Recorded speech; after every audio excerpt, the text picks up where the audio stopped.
ভোরের আলো তখনও ঠিকমতো ফোটেনি, কিন্তু সেন্ট্রাল লন্ডনের হোটেল ডরচেস্টারের সামনে তখন ঢল নেমেছে নেতাকর্মীদের। গা শিউরে ওঠা হিমেল বাতাসের মাঝেও চোখে মুখে জলজল করছে প্রত্যাশা।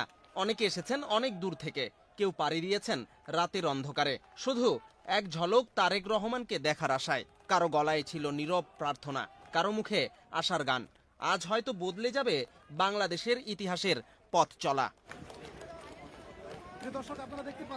ঠিক সকাল 8:50, রোদ তখন ঝলমল, যেন প্রকৃতিও প্রস্তুত ছিল এই মাহেন্দ্রক্ষণে।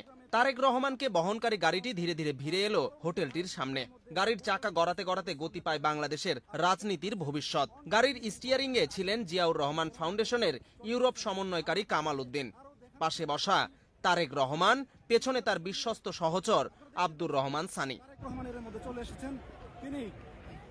চারিদিক কেঁপে উঠল করতালিতে, স্লোগানে, হর্ষধ্বনিতে। তারেক রহমান জানালার ফাঁক দিয়ে হাত নাড়ালেন, যেন হাজারো নেতাকর্মীর হৃদয়ে আলো ছড়িয়ে দিলেন এক নিমেষেই। হোটেলের দরজার কাছাকাছি পৌঁছেই গাড়ি থেকে নেমে আসলেন তিনি। নেতাকর্মীদের দিকে আরও একবার ঘুরে তাকিয়ে আবারও হাত নাড়ালেন। আমি তোমাদের মাঝেই আছি। এই কয়েক সেকেন্ডেই যেন দেশের কোটি মানুষের হৃদয়ে কেঁপে উঠল নতুন আশার ঢেউ। তিনি হাত নাড়িয়ে সবাইকে। ভেতরে হোটেলের অভ্যর্থনায় অপেক্ষায় ছিলেন আরেক কিংবদন্তি নোবেল বিজয়ী ডক্টর মোহাম্মদ ইউনূস। এক যুগান্তকারী মুহূর্তের সূচনা হলো একান্ত কুশল বিনিময়ে। এরপর তারেক রহমানের সাথে পরিচয় করিয়ে দেওয়া হয় বিএনপির স্থায়ী কমিটির সদস্য আমির খসরু মাহমুদ চৌধুরী, উপদেষ্টা হুমায়ুন কবির, কামাল উদ্দিন ও ব্যক্তিগত কর্মকর্তা সানির সাথেও। এরপরে শুরু হয় বহু প্রতীক্ষিত বৈঠক।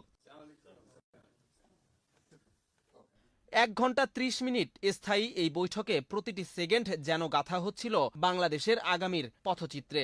বৈঠক শেষে যখন তারেক রহমান আবার বেরিয়ে এলেন, মুখে সেই স্নিগ্ধ হাসি, তখন কেউ একজন ফিসফিসিয়ে বললেন, ডিল ডান। লন্ডনের সেই সকালটা তখন আর শুধু লন্ডনের ছিল না, তা ছড়িয়ে পড়েছিল ঢাকায়, সিলেটে, চট্টগ্রামে, এমনকি গ্রামের মেঠো পথেও। আলোচনায় নির্বাচনের সময়সীমা, সংস্কার, প্রত্যাবর্তনের ইঙ্গিত। যৌথ সংবাদ সম্মেলনে উঠে এলো আশার কয়েকটি পরত। তারেক রহমান স্পষ্ট করলেন, আগামী রমজানের আগেই নির্বাচন চান তিনি। প্রধান উপদেষ্টা জানালেন, এপ্রিলের প্রথমার্ধে নির্বাচন আয়োজনের প্রস্তুতি চলছে। যদি সবকিছু ঠিকঠাক হয় তাহলে রমজানের আগের সপ্তাহেই সম্ভব। তারেকের সম্মতিসূচক হাসি যেন বাতাসে ভেসে বেড়ালো সেদিন। সংস্কার নিয়ে দৃঢ় অবস্থান জানান আমির খসরু। বললেন, যেখানে ঐক্যমত সেখানেই সিদ্ধান্ত। এই কথাগুলো যেন স্রেফ রাজনৈতিক বিবৃতি নয়, বরং বহু প্রতীক্ষিত একটা বাস্তবতার দিশারি। তারেক রহমানের দেশে ফেরা প্রসঙ্গে আমির খসরু বললেন, ব্যক্তিগত সিদ্ধান্ত।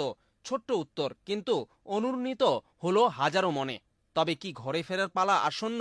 একসাথে সন্তুষ্টির ঘোষণা। সাংবাদিকদের শেষ প্রশ্নটা ছিল সোজাসাপটা, আপনারা কি সন্তুষ্ট? উত্তর এলো একসাথে, এক কণ্ঠে, আত্মবিশ্বাসে পরিপূর্ণ, নিশ্চয়ই সন্তুষ্ট। আসলে এ বৈঠক, এ সকাল, এ হাত নাড়ানো সবই মিলিয়েছিল এক প্রহেলিকার মতো আশা। অনিশ্চয়তা কাটিয়ে বাংলার ভবিষ্যৎ রাজনীতিতে নতুন সূর্যোদয়ের প্রতীক্ষা।